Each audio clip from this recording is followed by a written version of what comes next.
Today we're talking about one of my favorite movies.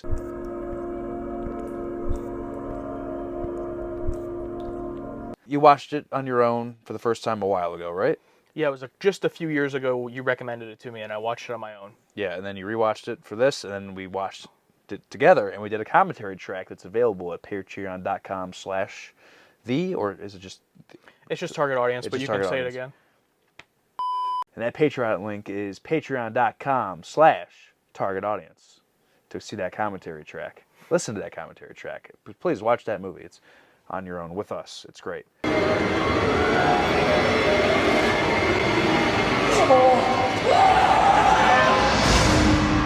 So sorry. So I want to know your thoughts, on a second watch and a third rewatch. Yeah, I mean, I think that's one of the biggest praises I can give it is that rewatching it for this, because we were doing a commentary, which we were going to talk over it even more than we usually do. I didn't want to be kind of trying to watch the movie and recapture the information while doing the commentary. So I rewatched it earlier that day. Just a few hours later, watched it again for the commentary, and was not ever bored either time. Really enjoyed it both times, and with your commentary and knowledge of the film from loving it for so many years and adding additional facts, was actually able to enjoy new things about it on that third watch. And I actually think way back when I watched it the first time, I did text you and was like, this is definitely a film that I can see why someone would rewatch over and over. And even though I didn't at that time, because I probably, just like looked around and forgot, but that is, I think, one of the best things about the movie is the story is so simple yet so complex at the same time. Or maybe not complex in detail, but complex in just the theories and like your mind, what you think about it and what's happening when and to who. But overall, I really, really enjoy it. And I love what it does with this material. Because you think of like the people going to it was a mental hospital, right? Yeah, abandoned mental hospital. They were hired to go clean it up. Yeah, you think a cleaning crew having to spend a few days at a cleaning up his abandoned house. Oh, ghosts every, Grave Encounters is what you think of. Yeah. And we love Grave Encounters, but for different reasons, because this goes a much more psychological, almost not even supernatural, even though it is, way of doing it that you would not expect. If you watch the trailer for this movie, it's not at all what the movie is. So I would not, advise judging it off that. It's a TNG trailer, basically. Yeah, it is so bare bones and minimal, and it just relies on the characters being interesting enough and just the tension between all of them. And it's like the job only lasts like 5 days. Even throughout those 5 days, you're like the stress of working for a family business myself for many years, where it's like, oh, we're not gonna make it. The ship is sinking, and that was only like a 4-day job. Please watch the movie before you watch this, because it's great. Watch it in the dark by yourself. Like we watched it in the dark for the first time. Down here in the studio watching something without lights in our face was so nice. Yeah, first time I ever watched something with the only light being the TV. It definitely was nice. But yeah, even watching it again with you, I've seen this movie countless times. My ex-girlfriend showed it to me in 2017. She lived in Boston. She's like, oh, here, this Boston local horror movie. Oh, okay. I watched this film. I fucking love this film.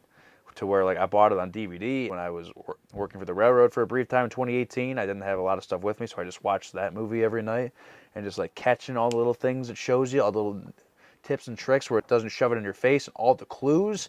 This film is really good at showing you or telling you what's happening, or like giving you an insane amount of clues, but it does a good job at diverting your attention with overlapping dialogue from another scene that's about to happen. Gordon's checking his fingernails, but dialogue from another scene is happening, and then like after he's done looking at it cuts to that scene. Your mind is already like, oh, what's happening? But it's like it's showing you. It's great at shit like that. And that's what's so shocking is that the director is Brad Anderson, who also did some writing too for the movie, and he's not really a huge director. He ended up directing The Call with Halle Berry, which is a fine film, I guess. An episode of Peacemaker? An episode of Peacemaker, yeah, that's what I was going to say, is he's mostly a TV director, and there's nothing wrong with that.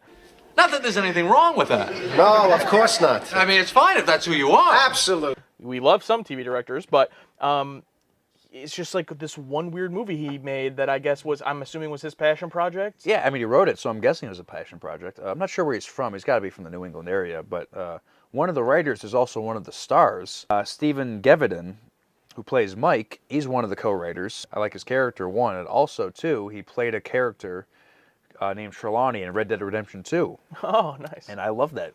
I love that game, so checks all the boxes. And a character of Bill Griggs, played by Ball Guilfoyle, was in an episode of, it was either Beyond Belief or Night Visions, one of those. Oh, yeah. The Batwing guy, which I love doing. These like giant crooked bat wings. You know, one for female patients, the other for male, you know? A bat. But no, I fucking love this movie, dude. I wish I could rant and rave about it all day, frame by frame, where it's like, even from the first scene on the commentary, where I'm like, this scene's important because this is going to play off later. And like, you were probably like, oh, Jesus Christ. This is how it's going to be? You're just going to point everything out? Well, no, I wasn't. I wasn't, because it wasn't my first time watching the movie. So that is, a reason why we would definitely recommend watching it on your own than watching with our commentary, because it's cool to be able to pick up that stuff not on your first watch, but later on after you already know where it's going. Because this movie, watching it and then rewatching it, is two different experiences. Because my first time watching it, I had no idea what was coming next, who was going to say what, or what was going to happen to anybody. And then once you see it end, you're just left with that, like, holy shit, like, what did I just watch? What does this mean? And then when you go back and watch it again, knowing the conclusion and knowing what's actually going on, you're like, oh. Yes. But not in a Sixth Sense kind of way. It doesn't No. completely hinge on a big twist. There are big twists, but it doesn't completely hinge on it to where it's a gimmick or anything like that. It's just, you're literally watching a different perspective of the movie your first time than in future watches. Yeah, it doesn't detriment to second watch or third watch knowing the twist, or even, first watch. Because the film does such a good job at portraying, okay, who is it? Is it Phil or is it Gordon? Because they do such a good job of, they're both a bit up there. Or is it something supernatural? I don't know, because the film doesn't show, like, I'm honestly surprised how quick, like, the hello Gordon, it happens. I'm like, oh, they just threw that out there right away. Hello, Gordon. And luckily, like, enough time passes, and the fact that nothing really supernatural happens after that, where it's like you kind of believe it's just stuff happening within the people of this crew. Because it's almost kind of weird. Like, oh, fuck, they did go kind of supernatural pretty early there. But it's so early that first time watch, you don't even really know what's going on. And it's funny, it reminds me of the stuff we watch on the channel, like Star Trek and other things, where people get frustrated, or like, oh, I can't believe you guys missed that. But it's like, on a first watch, you're not looking for that stuff, or even when it blatantly happens. True. Like, Gordy looks down the hallway, sees the chair, and a ghost talks to him. But your first watch, it's so early, you're like, okay, what's this movie about? Like, what's happening? You have no preconceived notion of what you're going to see. You Yeah, know what I mean? like, this could be in his head. He could be thinking of something in the past. Was this dude here before? Like, you have no idea what's going on. Yeah, in fact, it does a good cut where it shows him, like, looking. And then, like, then it cuts to, like, a different angle, like, a slight little angle to where it makes you think, oh, maybe that was in his head. Because then it cuts to Phil saying, Gordon, it's me, man. And he's like, yeah. looking like this. Let's talk about those two, because between Phil and Gordon, who was David Caruso and Peter Mullen, I love both of their performances, and I don't know who's my favorite character, because they're so different, and like each character is so fleshed out. The rest of the characters are cool. They have their nice gimmicks and everything, and I like them. But those two, Phil and Gordon, really carry the movie and are each such different characters with their own objectives that I love them both. Yeah, and I totally buy it. Like, they're such, like, top-tier actors. Like, in fact, like, veteran actor David Caruso came on to do this little, like, independent horror film where he plays, like, a fiber shucker, an old, like, what are you doing here? And Peter Mullen was in Trainspotting, and I'm sure he's done some other stuff as well. But yeah, both, like, give, like, in my opinion, like, top tier performances where, like, I believe them as these fucking low middle class fiber, building restorers. I believe every word they're saying, and it's like, and the fact that they can be deceptive, or they're like, you think, because you don't know like who's going crazy or not, and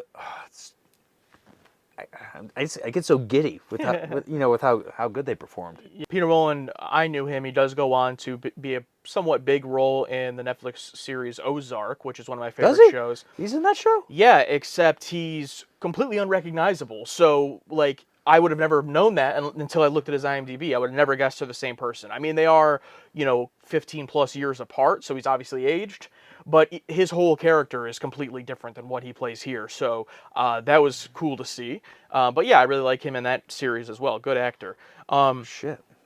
Because he's most known for that meme where he puts on the sunglasses and goes, yeah! Drive by Miami style. You know that meme? Yeah. That's him. I forget what show it is, but I think it's one of those daytime. I'm going to look it up. CSI Miami. Or CSI, all the CSI shows. He's in CSI? Yeah. Peter Mullen is like the main guy? Oh, no. David Caruso. Oh, David Caruso. Okay. I'm like, Wait, Peter Mullen's in Ozark? yeah, that's what I meant. Oh, they said David Caruso. No, Okay. Peter Mullen. Oh, okay. Never mind. Sorry. Yeah. But even that's still crazy. Yeah, absolutely. I don't care. So, obviously, you've been talking about why you love this movie so much.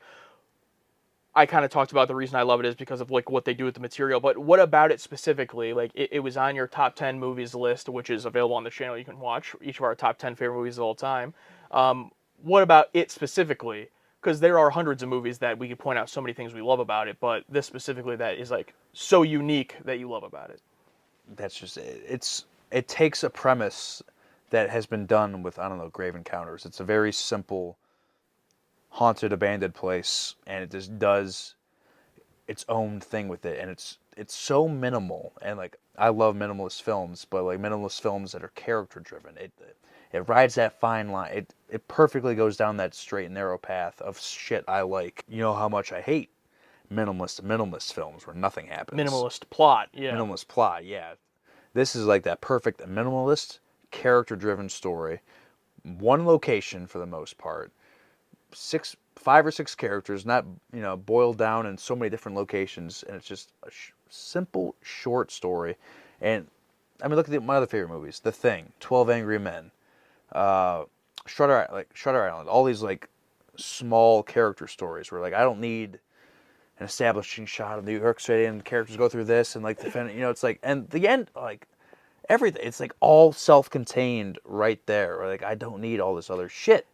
That's like the overall, like that's the broad of why I like this. But like everything that happens in between, everything that happens inside, all of like the film, from the cinematography, the score, the sound effects, the characters, the acting, it's like there's nothing in there where I'm like, like everything is like, everything works for me. Yeah, and the low budget, independent, minimalist side of it, I'm always someone that when it comes to whatever part of the film it is, whether it's the minimalist or the, or big budget CGI, whatever the film is, I don't really have many opinions on things as a whole. Like, there's not a lot of stuff where I'm like, oh, well, if it has this, I won't like it, or if it has this, I will. And in this example, it's kind of the same thing, where there could be a minimalist film that's terrible, or a minimalist film that's really excellent. And I think this one, obviously it's really good, I like it, but also the minimalism actually works to its advantage so much, and I think that is rare. Not only can you have a good like low budget independent film, but it actually works to your advantage. Another example, completely different type of movie, another example would be the original Halloween. Like extremely low budget, but they make it work for the film. And it has that realism because it's so low budget and minimal that you feel like these are just dudes, doing this job. And so when crazy shit does start happening, it hits harder because you don't feel like you're in a polished, horror movie, or even a gory one like a Sam Raimi or something like that, where it's like you're not taking it as serious because it's like gore everywhere and it's crazy. Yeah. Like it's just so small and real. Like it feels real. Not in the Grave Encounters found footage kind of way. It even feels more real than Grave Encounters. It does, yeah. Where Grave Encounters is like, oh, this is a fake found footage movie. Yeah, or it's not like The Conjuring 2 where things just go like off the fucking wall at the end. Yeah. And I love that film. There's a part of me that loves that as well because there's good stuff in there. But also I just love just how simple and effective it is. Yeah. And that's what makes it real. It's and effective, I think. And I feel like, especially with Supernatural, if ghosts and demons and whatever do exist and like things actually happen that like happen in this movie, for example, it's not going to be, the ending of The Conjuring 2, demons flying out and shit going crazy. It's not going to be even the original Exorcist, which like I like a lot more than you, I believe. But I started rewatching not too long ago. I'm like, this isn't as bad as I thought. yeah, I know you originally thought it was really not your thing, but you know, even that, you know, this little girl like going crazy, turning her head around. It's like if these things happen in the real world, we would find out, you know. Yeah. But stuff like this movie that can just be explained away, and obviously we're dancing around things because we don't want to spoil it, but like, you know, it can be explained away with just a murder, like or just, you know, what actually happens in the film. You don't need the supernatural element for these events to take place. And I think those are the most chilling and realistic ones, and a lot of the times the most well done, because you think about these things that happen in real life for not people that you know, but just like things you hear on the news or stories that you hear. Why did that person do that? And it's like, you have no evidence, you know, maybe it was a demon. It's like, you'll never know, you know what I mean? So that's what's so chilling about it. Yeah, you look at the events of what happened in this film, like afterwards. Oh, guy went crazy and, you know, People died, yeah. yeah, people died. You know, it's like, it's completely believable. It's not like, oh, you know, a demon flew through the window and all that. Yeah. Girl's head was turned around. I'm just trying to think. They went in and the guy was hung up on a cross with big, you know, stuff, you know, it's like... yeah. I don't know. Do we get in the spoilers or? Oh, we can jump into spoilers. We'll do a spoiler warning. We'll just, I guess, lastly say, obviously we both love the movie and highly recommend it. We are going to talk a little bit about spoilers here, so do not watch the rest of the video until you go watch the movie, and hopefully with our commentary too. I love the whole battle. Like, is it Phil? Is it Gordy?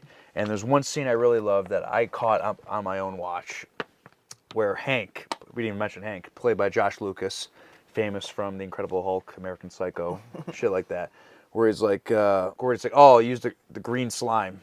He's like, oh, those ducks are haddish, Gordo, don't you mean red? And Gordy's like, yeah, red. And like, I thought, I was like, oh, okay. And then I look at the shirts they're wearing. Phil was wearing a green shirt, Gordy's wearing a red shirt. And in my mind, I'm like, oh, Gordon's saying like, oh, a saying, use green, green's the problem. And like, Hank's like, no, red, we use red for that problem. And Gordon's like, oh yeah, sure, red. Probably not a big deal. I love little details like that. Or in other rewatches and notices, like the flowers, the peanut butter, and the Oreos. Each member of the crew like finds one. Hank finds the peanut butter before he's killed. Mike, well, when he finds the Tates, he finds the flowers. The kid, Jeff, finds the Oreos. I love little clues like that it's Gordo. And it's like, it's so like painful in your face, because there's two different shots of when Gordo walks into his house to go visit his wife and kid after work. It shows that bag twice where it has the flowers, the peanut butter, and not the Oreos, because the Oreos were already in his car. I might have shown the Oreos. Like, I just love those little clues like that, where it's like, it was right in our face the entire time. Even the beginning shot. I'll get into that, but go on. Yeah, but you're not like looking for it on the You're first not looking time. for So it, yeah. absolutely. But yeah, you can go ahead with the beginning shot. The beginning shot I love because it mirrors the ending shot. The beginning shot, it's behind Gordo's head, and he's in the car, and it's just like a blast of sound. Dude, we see if the doctor there. You got these corners. I mean, before that, we see the shot of the chair, and it spins upside down, session 9. But when it cuts to our characters, it's like, sure, radio, and like Phil slipping to the radio, it's so loud, and Phil's like, oh, this fucking thing. And just Gordy just sitting there like, camera pans around, like he's just surrounded by noise, and he's just stressed out from life, which makes him the perfect victim. Which makes him the perfect victim of Simon. This is the last line of the film. I live in the weak and the wounded. Gordy walks in. Simon sees him like, oh yeah, this is my way out of here. You know what I mean? And the end of the film, he's talking on the phone. You can clearly see the battery's not in there. I think I noticed for the first time when Gordy chokes out the guy, Craig, the guy that comes to help. He sits down and breaks the phone. I never noticed that, because when it shows him at the end, he's talking on the phone, the same shot behind the head. It's silent.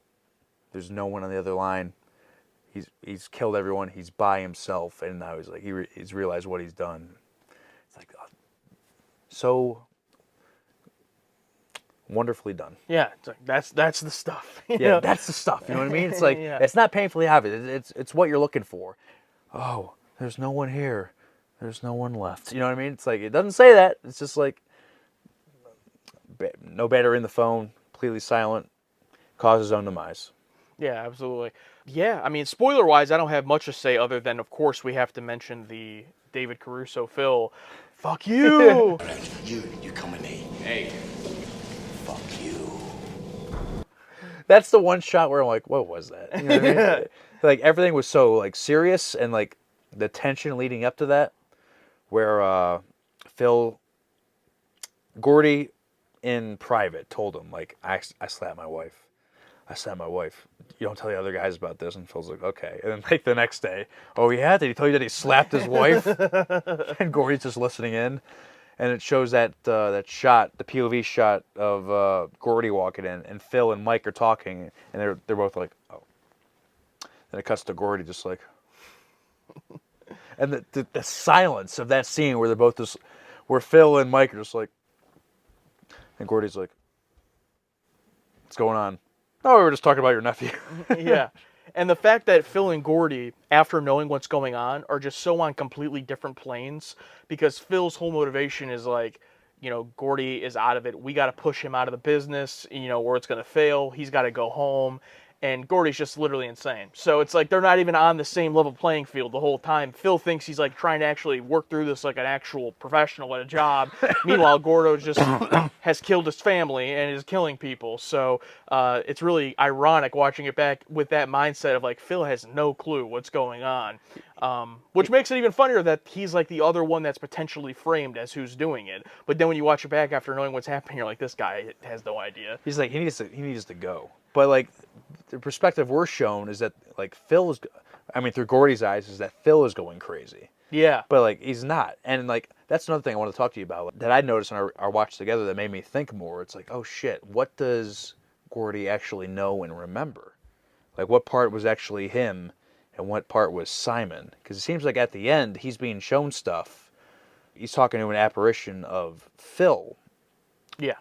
But it's like that's not actually happening. So like Yeah. I want to know like what does he remember doing, what does he not remember doing? In my opinion, like at the end when he sees his picture of the baby on the wall, he's like, that's when it finally he remembers everything. Because I think in his mind he literally thinks that Phil's doing this, but he doesn't remember because Simon's the one actually doing it through him. But then do you think that, I mean, how do you explain, like, obviously he's not going home because they're dead, so, like, he's sleeping in his car. I mean, it even shows him sleeping in his car at one point, I think. I think in his mind, because he tells Phil, like, oh, I slapped her, she, you know, I can't go back there. She says I can't come back. Maybe Simon is providing an apparition voice on the phone when he's, like, talking to her on the phone. Yeah, because there's multiple times throughout the film. Yeah. Okay, yeah, and then we see him in his car, but he lied and said he was staying at a hotel, so it would make sense that he knows he's sleeping in his car, but not for the reason of what actually happened. Yeah, in my opinion, like, after he slaps his wife, I think he just blacks out. Simon takes over, and then he wakes up in his car, like, at the hotel, like, oh shit, what did I do? Yeah, and it's a good time to bring it up. I gotta say, the ending of this movie is probably the most brutal ending. I mean, anytime, obviously, there's like a killing of a baby or a child or anything involved, it takes it to a next level. But it's not just that. It's not just what the actual event. It's the way that it's done. And the fact that you don't see anything. I think you see his wife once in the movie, and it's like her walking inside. Like, you see nothing of the incident. You only hear it while you're being shown pictures of the christening. Do it, Gordon.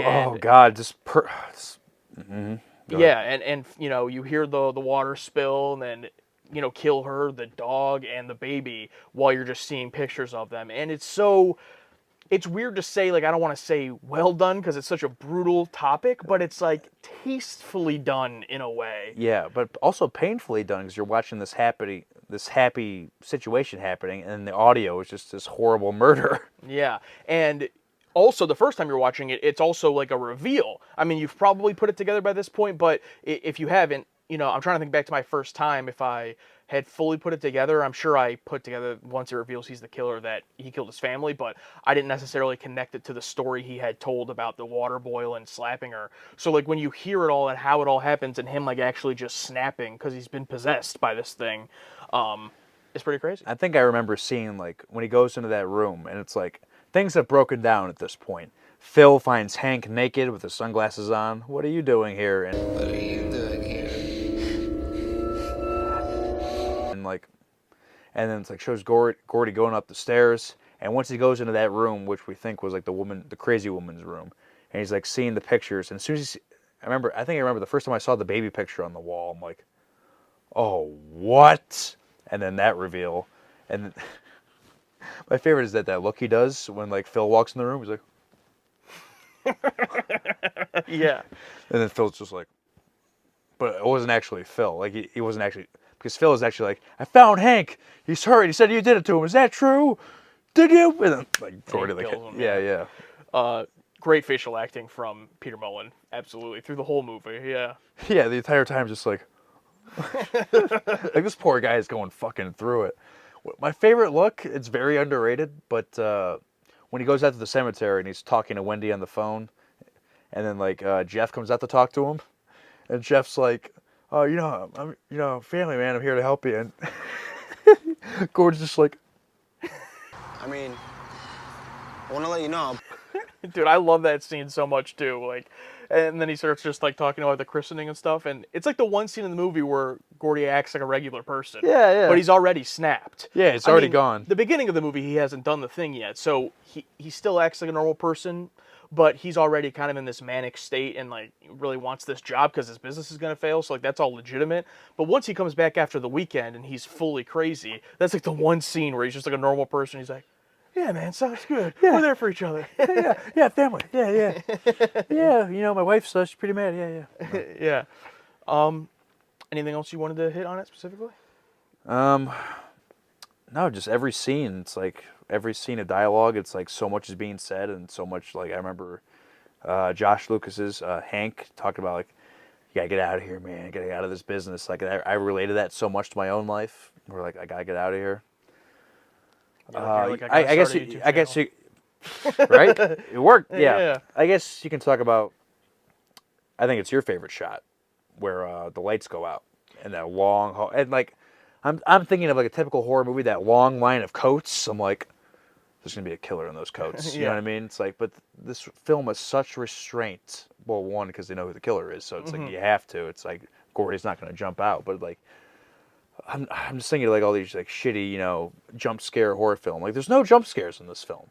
None. Yeah. There's a sound jump scare, not really, or like two of them where it puts the occasion, Gordon, and it's like, but it cuts to black, but it's the generator turning on. Like that's the jump scare. Or another one where Gordy's having a nightmare and like the camera's panning in to him in the hazmat suit from behind, and then it's like. You hear like the sound of like him like slapping her, and then it flips where you see like the blood-covered hazmat suit. Do it, Gordon. Do it, Gordon. And then he wakes up. But your favorite shot of the hallway? Sorry. Real quick though, while you said jump scares, there is the one moment with Hank where he's walking down the hall and then it like converges. That's not really a jump scare, but it's like That's like, one of my favorite shot scenes, Yeah. where it's like that we're seeing both perspectives and like the anticipation of like what the fuck's gonna happen. Because we've seen nothing. In that same scene, like we see like a shadow come into frame. Like that's it, like a shadow move. And Hank just, runs down the hallway. This film shows us nothing. I love it. Yeah. Nothing. It's like the scariest thing happens is a shadow moving. You know what I mean? It's like, oh, God. Yeah, but the nephew character, his name is Jeff. It's shown early on that he has a legitimate fear of the dark, a phobia of it. I got nyctophobia. Fear of the dark. What? And I like that little wrinkle to his character because it's just like a random thing. Like it does play in later, as we'll talk about, but it's not like it plays into his death or anything. Like it's just like a little wrinkle to his character that I liked. And he does have to go into the dark by himself. He turns on the lights, and then the lights start going out, and it's just this shot of a long line of lights. And he's running, and as he's running, they're going out behind him, like literally the darkness chasing him, which is his worst fear. And then as he finally gets to the end, there's just this little, strip of light that comes down from outside, and as soon as he gets to it, it's like relief. Like it's like he genuinely is afraid of just the dark. Like not, people are afraid of the dark in the sense of like something's in the dark, but no, just the dark itself. So I really, it was very creative and unique, and I love that shot too. Yeah, and that really adds to the story too, because he dies in broad daylight Yeah. from his uncle. You know what I mean? Like a person he trusts most. Yeah. Like he was scared of the dark. He's probably safer down there, but he dies in broad daylight. I never even thought about that. Every time I talk about this movie or think about it, I add something else. Even like our commentary and a rewatch, like you ask me questions, I'm like, oh shit, never really thought about that. It's like that's what I love about this movie. Every watch, there's something that adds to the, oh shit, didn't think about that. And it's a crisp, I think, 95 minutes or something like that. Like yeah. an hour 40, I Yeah. think, which is a-okay. And it It flies by. I have one of the worst splatters in the world, and like I didn't pee once through that movie, and I've seen it like Yeah. 40 times. So True.